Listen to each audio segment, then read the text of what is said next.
about 10%.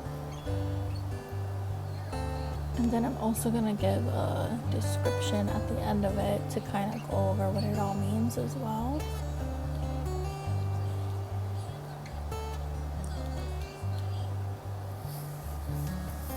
So it starts with the top 10% is not about a 6-figure salary, but a 7-figure population in prosperity.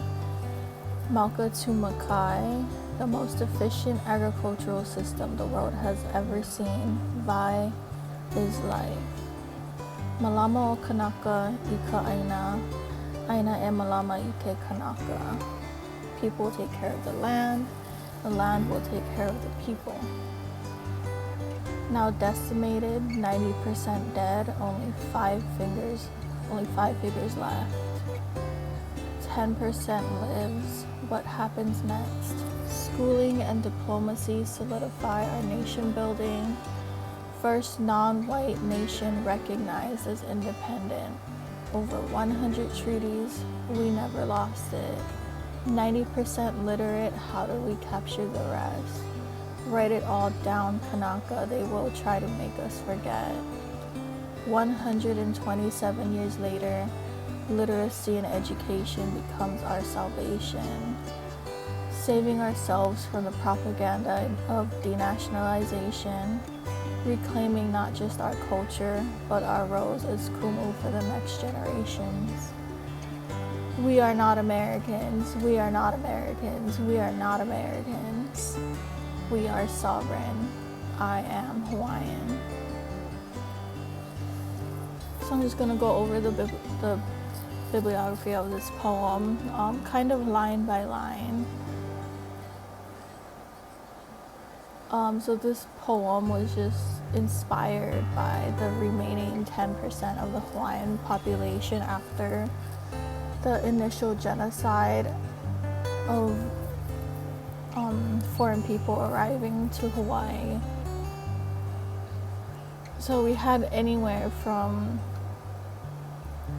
several 100,000 people to about 1.5 million of an estimate of a population, and eventually we were down to like just the tens of thousands.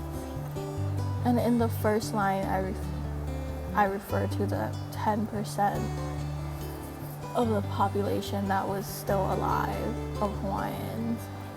And in the second line, I contrast my concept of perception of 10% with American standards of the top 10% of people, which are people making $150,000 salaries and up.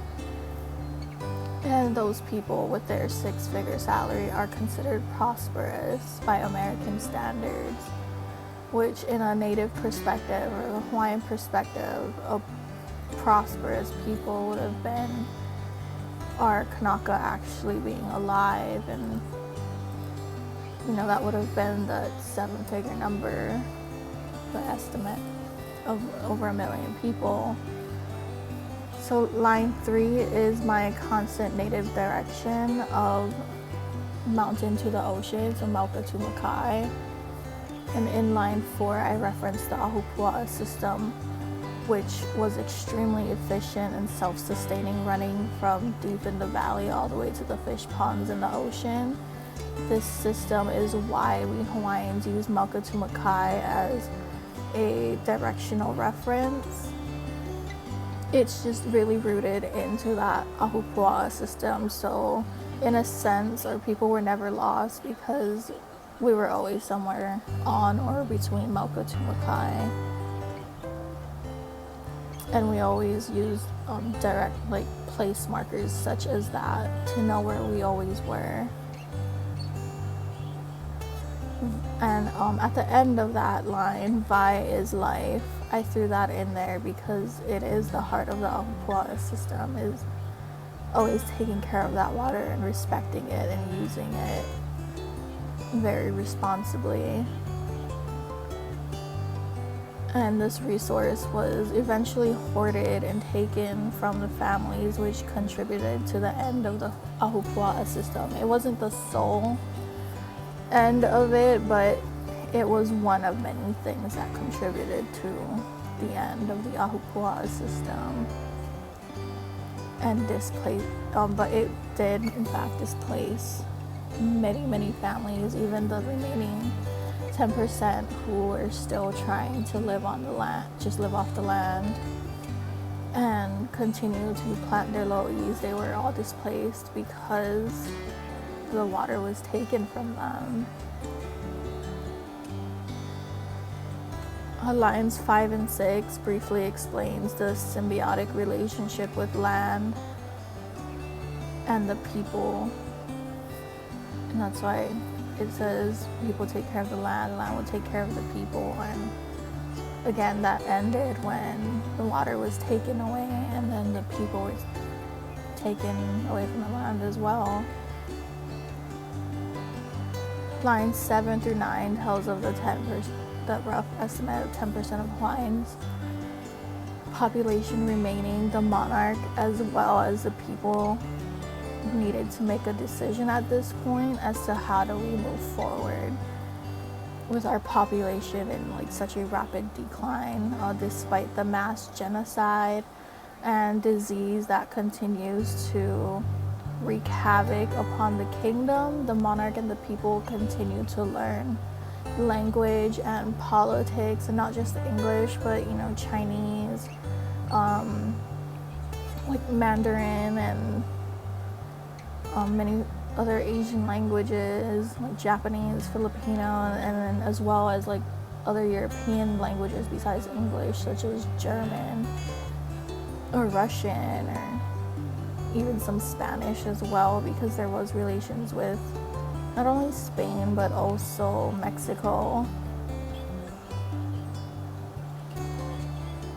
And that's pretty much how we have like the whole Paniolo culture as well, is because we were trading culture with Mexico, especially with like the whole cowboys and using horses in our agriculture.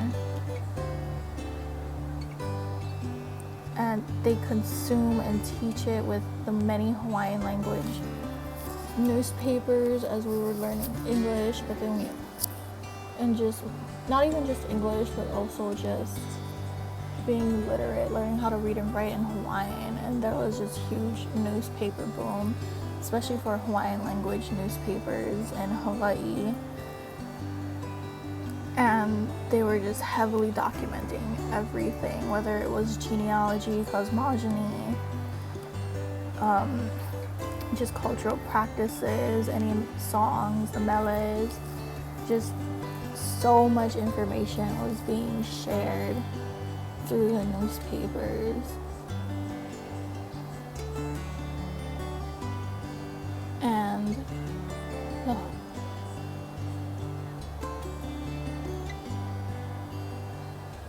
the newspapers are really just a means to document as much knowledge as possible. The Hawaiians were very much aware that they were losing their kupuna generations, as well as their awareness of the abysmal survival rates of children. Also, during this time, the royal family is also traveling a lot, signing treaties, opening consulates in other nations, to the point of gaining recognition of being an independent nation, which is referenced in line 13. And line 16 speaks to the shutdown of all Hawaiian newspapers, outlaw of Hawaiian language, culture, removal of our language in schools. Let's look at what line 16 was. They will try to make us forget. And so that also ties into like why it was important for everyone to write everything down. In line 20, we are taking the steps to help ourselves once again. So this is like post overthrow into like the present day. And we acknowledge the responsibility we carry and absolutely must pass on to the following generations after us. So there is currently like a huge movement, and it's really been going on since the 70s to present day, where we have more Hawaiian language schools, mostly in the form of charter schools, and there is a push to have Hawaiian language in public schools, although that just kind of seems like a standstill at the moment, and it's just, there's more momentum and more traction, just more advancement with us just having charter schools at this point, because with the public school system, with it being an American system at that, it's just kind of going nowhere with the Hawaiian language.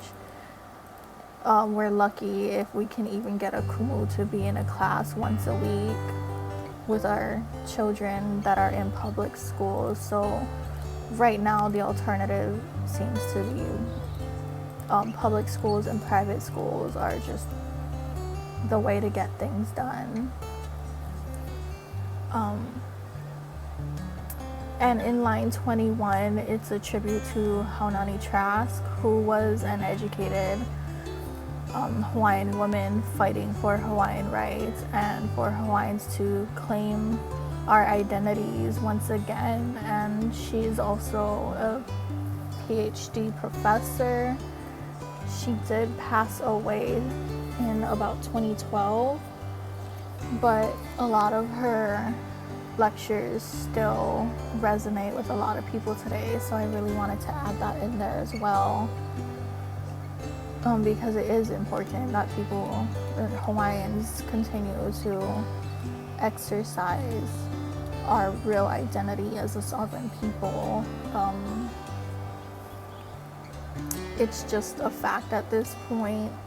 She and many other scholars have really dug deep into what really happened during the overthrow and really unveiled the indoctrination and the propaganda that was going on, and was really able to bring to surface that we're actually not Americans. So it was very important to add that in there, and I hope people really go over her work as well as many other Hawaiian scholars' works that do prove that we are still to this day an independent nation, and we're just under a long-term form of occupation, but still actually being independent.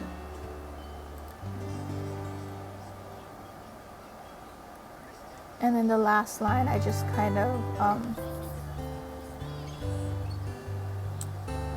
we are sovereign and I am Hawaiian. I'm just solidifying that, yeah, we are sovereign, and then the I am Hawaiian, it just kind of goes into all of the government